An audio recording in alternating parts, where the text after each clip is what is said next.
Hello friend, welcome to my channel UP board CBSE board. So friend, आज की इस video में हम बात करेंगे बीए 4 सेमेस्टर प्राचीन इतिहास के बारे में। तो चलिए हम लोग बिना देर किए स्टार्ट करते हैं। इसका पहला क्वेश्चन बोल रहा है कि दक्षिण भारत के इतिहास के स्रोत का विवेचना करें। जो भी दक्षिण भारत का इतिहास है उसके बारे में आपको बताना है। ठीक है, ये बहुत ही इंपॉर्टेंट क्वेश्चन है, इसको ध्यान से देखिएगा। बोल रहा है इसका उत्तर क्या होगा। दक्षिण भारत के इतिहास के अध्ययन के लिए हमें उतनी अधिक सामग्री नहीं मिलती है जितनी उत्तर भारत के इतिहास की जानकारी के लिए मिलती है। कह रहा है कि मतलब कि जो दक्षिण भारत है, दक्षिण भारत को जानने के लिए हमारे पास उतनी सामग्री नहीं है, लेकिन जितना उत्तर भारत को जानने के लिए सामग्री हमारे पास अवेलेबल है। ठीक है, विभिन्न इतिहासकारों ने इसके बारे में बहुत कम लिखा है, यानी कि जो भी इतिहासकार हैं उनको इसके बारे में नहीं पता है, इसलिए उन्होंने कम ही इसके बारे में विवरण दिया है। ठीक है, बीएन स्मिथ जो हैं एक इतिहासकार हैं, उनका कहना है कि प्राचीन भारत के अब तक के इतिहासकारों ने इस प्रकार लिखा है कि जैसे दक्षिण भारत का अस्तित्व ही नहीं है। जो बीएन स्मिथ है इतिहासकार, वो बोलते हैं कि भारत मतलब दक्षिण भारत के बारे में जो भी इतिहासकार ने लिखा है वो ऐसा लगता है कि मानो कि दक्षिण भारत नाम का कोई जगह ही या मतलब कि कोई मतलब ऐसा जगह या कोई ऐसा स्थान ही नहीं है। ठीक है, दक्षिण भारत के इतिहास का स्रोत हमें 3 साधनों से मिलता है। मतलब कि जो भी दक्षिण भारत का इतिहास है वो हमको 3 साधन द्वारा मिलता है। वो कौन कौन से साधन हैं जिससे ये पता चलता है कि दक्षिण भारत नाम का एक जगह भी है, यानी कि एक स्थान भी है, एक भूभाग भी है। तो पहला है साहित्यिक साक्ष्य, दूसरा है पुरातात्विक संबंधित साक्ष्य, तीसरा है विदेशी विवरण साक्ष्य।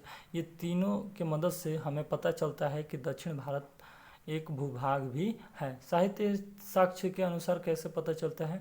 दक्षिण भारत के इतिहास के लिए भारतीय इतिहास में भी महत्वपूर्ण सामग्री हैं। देखिए, दक्षिण भारत के इतिहास जो है उसमें साहित्यिक साक्ष्य से पता चलता है कि उसमें दक्षिण भारत के कुछ महत्वपूर्ण सामग्री उपस्थित हैं, परंतु यह बहुत कम पर्याप्त हुए हैं। मतलब कि मिले तो हैं लेकिन बहुत कम मात्रा में मिले हुए हैं। वैदिक साहित्य ऐतरेय आरण्यक से चेरपादा का उल्लेख मिलता है। ये एक जगह है जो दक्षिण भारत का है। वो वैदिक साहित्य के ऐतरेय आरण्यक एक ग्रंथ है, उससे ये क्या मिलता है, जानकारी मिलता है कि चेरापादा नाम का एक जगह है जो कि दक्षिण भारत में स्थित है। यह दक्षिण भारत का एक भूभाग है। ठीक है, जहाँ के निवासी आर्य संस्कृति और परंपरा का उल्लंघन करते हैं। यानी कि यहाँ के जो भी लोग हैं वो क्या करते हैं, जो भी आर्य ने अपना संस्कृति बनाया था और परंपरा जो भी बनाया था उसका ये क्या करते थे, उल्लंघन करते थे। दूसरा आता है पुरातात्विक संबंधित साक्ष्य। इसके अनुसार कैसे पता चलता है कि दक्षिण भारत नाम का एक भूभाग भी है। तो देखिए, इसके अनुसार हमें कैसे पता चलता है, यह सर्वाधिक महत्वपूर्ण साधन माना जाता है। यह मतलब बहुत ही महत्वपूर्ण साधन माना जाता है। क्यों?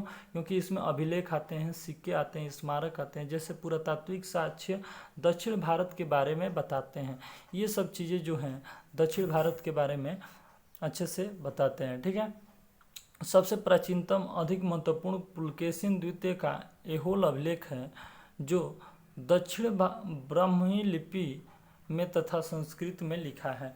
ठीक है, देखिए, एक ऐहोल अभिलेख है जो पुलकेशिन द्वितीय का है। ये दक्षिण ब्राह्मी लिपि में लिखा गया है और संस्कृत भाषा में भी लिखा गया है, जो कि ये बताता है कि मतलब कि दक्षिण भारत नाम का एक भूभाग है। ठीक है, अब देखिए तीसरा आता है विदेशी विवरण। यह भी एक महत्वपूर्ण स्रोत है। 3री शताब्दी ईसा पूर्व के महान शासक चंद्रगुप्त मौर्य के शासन काल में सीरिया के यूनानी लेखक आया था। मतलब कि एक यूनानी लेखक आया था। ठीक है, और वो जो है उसका नाम जो था मेगास्थनीज था, और उसने एक इंडिका नामक पुस्तक लिखा था जिससे पांडव वंश का जानकारी मिलता है। पांड्य वंश कहाँ है? दक्षिण भारत में है, और इसकी जानकारी मेगास्थनीज के पुस्तक इंडिका से मिलता है हमें। ठीक है, अब नेक्स्ट दूसरा क्वेश्चन देखते हैं। संगम युग के राजनीतिक संरचना का वर्णन कीजिए। ठीक है, दूसरा क्वेश्चन है। तो देखिए इसका आंसर क्या होगा। संगम इतिहास में हमें तमिल प्रदेश के 3 राज्यों चेर, चोल, पांड्य का विवरण मिलता है। देखिए संगम युग जो भी है, इसका मतलब जो भी है जानकारी, यानी कि संगम इतिहास में जो भी तमिल देश हैं उसमें 3 राज्यों का विवरण मिलता है, यानी कि 3 राज्यों का जानकारी मिलता है। वो है चेर, दूसरा है चोल, तीसरा है पांड्य, यानी कि चेर, चोल, पांड्य की जानकारी हमें मिलती है संगम इतिहास को मतलब पढ़ने से। ठीक है, देखिए चेर वंश कौन से हैं और चोल वंश और पांड्य वंश कौन है। ठीक है, देखिए ये भारत हो गया। भारत में ये वाला क्षेत्र है, ये वाला, तो ये वाला क्षेत्र जो है चेर है, और इसके ऊपर वाला ये इधर वाला ये क्या है? चोल है। ठीक है, और पांड्य आपको दिख रहा है यहाँ पर, ये जो है पांड्य है। ठीक है, तो चेर, चोल, पांड्य जो है दक्षिण भारत में, ये कहाँ है? ये दक्षिण भारत है। ठीक है, तो दक्षिण भारत, इसके नीचे जो भी आएगा ये क्या है? दक्षिण भारत। ठीक है, दक्षिण भारत में ये जो है चेर, चोल, पांड्य स्थित है। ठीक है, अब देखिए इसमें चेर वंश कौन है? देखिए सबसे प्राचीन था, ये जो वंश था सबसे प्राचीन था। चेर वंश का अर्थ पर्वतीय देश है, यानी कि यहाँ पर पर्वत वाले क्षेत्र पाए जाते हैं। इसकी राजधानी वजिज या करूर थी। ठीक है, और इसकी जानकारी ऐत्रेय ब्राह्मण ग्रंथ से मिलती है। चेर वंश का जानकारी किससे मिलता है? ऐत्रेय ब्राह्मण ग्रंथ से मिलता है। इसका क्षेत्र केरल के मालाबार तट तक फैला था। केरल का जो मालाबार तट है वहाँ तक इसका साम्राज्य क्या था? फैला हुआ था। इसका प्रथम शासक उदयनजरेल था, जो कि महाभारत का जो युद्ध हुआ था उसमें जो भी सैनिक लड़े थे उसको क्या किया था? खाना खिलाया था। इस वंश का अंतिम शासक कुडकैल हुआ। ठीक है, जिसके समय इसका साम्राज्य का जो है पतन हो जाता है, यानी कि उस समय ये शासक जो है बहुत ही कमज़ोर माना जाता है। ठीक है, अब बात करते हैं चोल वंश के। तो चोल वंश क्या है?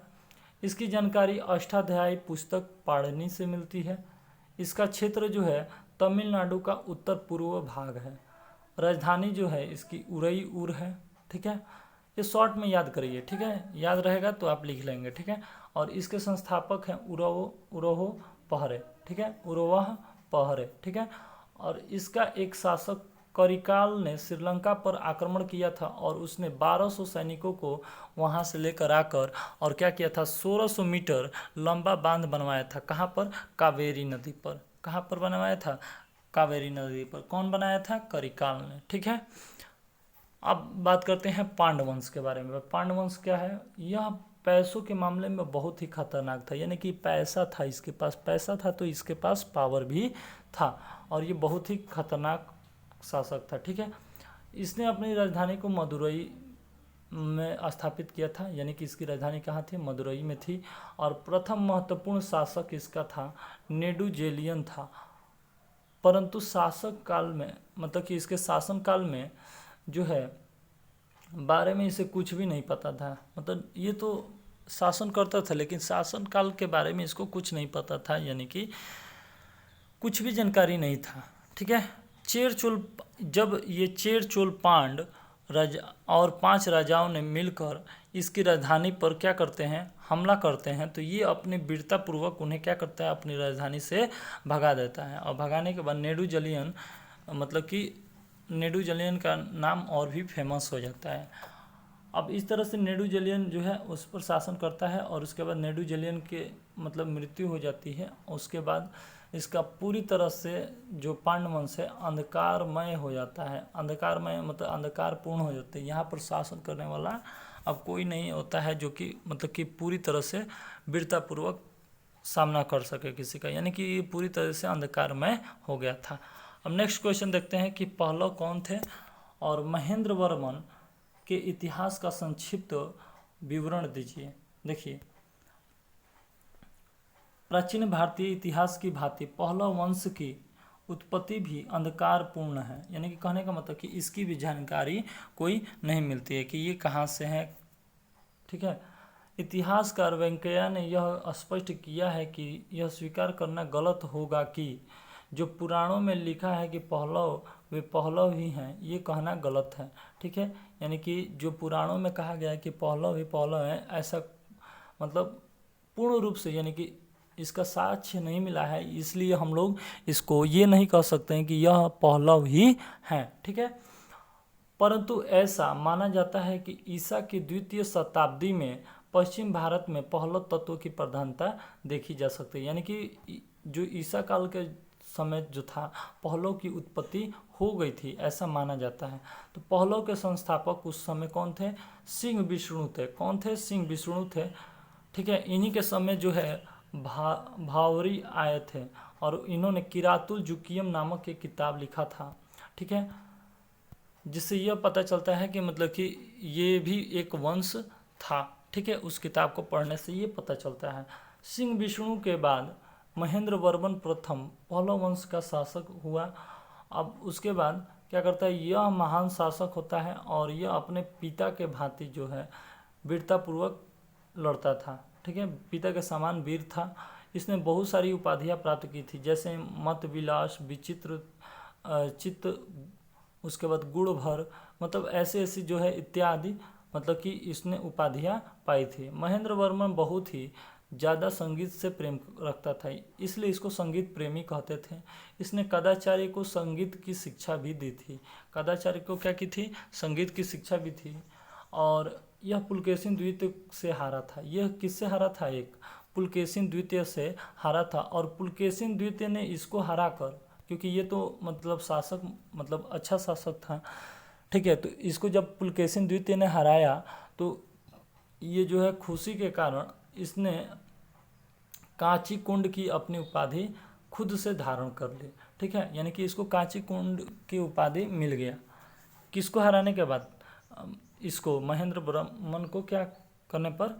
हराने पर। ठीक है, इसने क्या किया था? कांची कुंड की उपाधि धारण कर लिया था। ठीक है, तो ये था तीसरा क्वेश्चन। अब चौथा क्वेश्चन देखते हैं। आई होप कि ये सारे क्वेश्चन आपको अच्छे से समझ में आ रहे हैं। ये बहुत सारे मतलब बहुत ही इंपॉर्टेंट क्वेश्चन है, सभी क्वेश्चन बहुत इंपॉर्टेंट है और इन सभी क्वेश्चनों को बनाने में बहुत समय लगता है। ठीक है, तो प्लीज़ आप एक लाइक कर दीजिए। ठीक है, बढ़ते हैं हम चौथा क्वेश्चन की तरफ। राष्ट्रकूट नरेश ध्रुव की उपलब्धियों का वर्णन करें। देखिए, राष्ट्रकूट नरेश कौन थे, उनकी उपलब्धियों का वर्णन करें। देखिए, राष्ट्रकूट साम्राज्य ने 10वीं शताब्दी के अंत तक 200 वर्षों तक दक्कन पर अपना राज्य जमाया था। देखिए, ये राष्ट्रकूट वंश जो थे, यानी कि 10वीं शताब्दी के जाते जाते यानी कि अंत तक वो क्या कर लिए थे? 200 वर्ष तक दक्कन पर क्या किए थे? अपना राज्य जमा कर बैठे हुए थे, यानी कि उस पर क्या किए थे? अपना शासन किया था। ठीक है, विभिन्न समय पर उत्तर और दक्षिण भारत के क्षेत्रों पर भी नियंत्रण किया है। इसने जो है भारत जो है उत्तर भारत और दक्षिण भारत पर भी क्या किया? अपना राज जमाया हुआ है। ठीक है, ध्रुव राष्ट्रकूट वंश के राजा थे। राष्ट्रकूट वंश के राजा कौन थे? ध्रुव थे। वह पहले राष्ट्रकूट शासक थे जिन्होंने कनौज पर अधिकार करने के लिए त्रिपक्षीय संघर्ष में भाग लिया था। यानी कि देखिए, त्रिपक्षीय संघर्ष ये कहा जाता है कि ये जो भारत है, ठीक है, ये भारत जो है, भारत का यहाँ से ये जो है प्रतिहार राष्ट्रकूट और इधर से पाल वंश जो थे यहाँ पर क्या करते थे? मतलब कि लड़ाई, यहाँ पर जम्मू कश्मीर वाले क्षेत्र में क्या किए थे? लड़ाई, यानी कि इसी को त्रिपक्षीय लड़ाई कहते हैं। ठीक है, तो यहाँ से क्या किए थे ये लोग? इसमें ये ध्रुव जो हैं, ध्रुव जो थे वो क्या किए थे? भाग लिए थे। ठीक है, तथा प्रतिहार नरेश वत्सराज तथा पाल नरेश धर्मपाल को पराजित भी किया था इन्होंने। ठीक है, ध्रुव के 13 वर्षीय शासनकाल में राष्ट्रकूट राजवंश की शक्ति, प्रतिष्ठा एवं समृद्धि भी अत्यधिक वृद्धि हुई थी। यानी कि इनसे क्या हुआ था कि मतलब उस समय सभी लोग डरने लगे थे। मतलब कहा जाता है कि उस समय राष्ट्रकूट राजवंश जो था बहुत ही शक्तिशाली, प्रतिष्ठित हो गया था। ठीक है, यानी कि इससे लड़ने वाला अब कोई नहीं था। ठीक है, उसने पश्चिम गैंगो वेंगी चालुक्य और पहलव को पराजित करने के बाद उत्तर भारत कि गुर्जर प्रतिहार और बंगाल पालों को हराया था। यानी कि इन लोगों को भी, गुर्जर प्रतिहार और बंगाल वाले क्षेत्र के लोगों को भी उसने क्या किया था, हरा दिया था। ठीक है, जो कि पाल वंश के थे। ठीक है, जिससे ध्रुव की कृति और प्रतिष्ठा संपूर्ण दक्कन और उत्तर भारत में फैल गई। मतलब इन सब के वजह से इनका क्या हुआ, और भी नाम होने लगा। ठीक है, अब नेक्स्ट क्वेश्चन देखते हैं। 5वां क्वेश्चन है, बोल रहा है कि यादव शासक रामचंद्र के शासनकाल की प्रमुख घटनाओं का वर्णन करें।